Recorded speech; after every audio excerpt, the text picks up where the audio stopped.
Another vocabulary and context question. We'll just read from the top. Again, I don't need to pronounce unique terms that don't really impact the understanding of the passage. So I'm just going to call these D fish.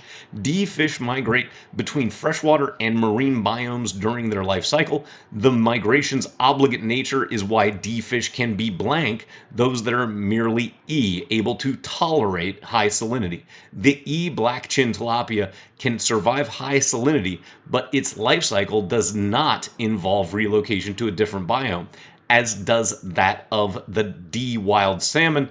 And so we know that it's talking about the differences between these fish. I can just highlight the word difference and know, or difference, and say this is why D fish can be identified as different, basically.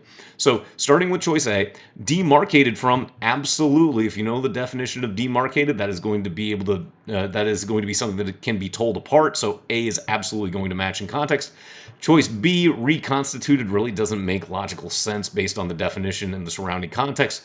Conflated, well, no, this is actually an information reversal. They're not being confused with, they are being identified as different, and they are not literally derived from either. Again, on the exam, you might read choice A back into the sentences to confirm an overall coherent narrative, but in the interest of time, we'll move on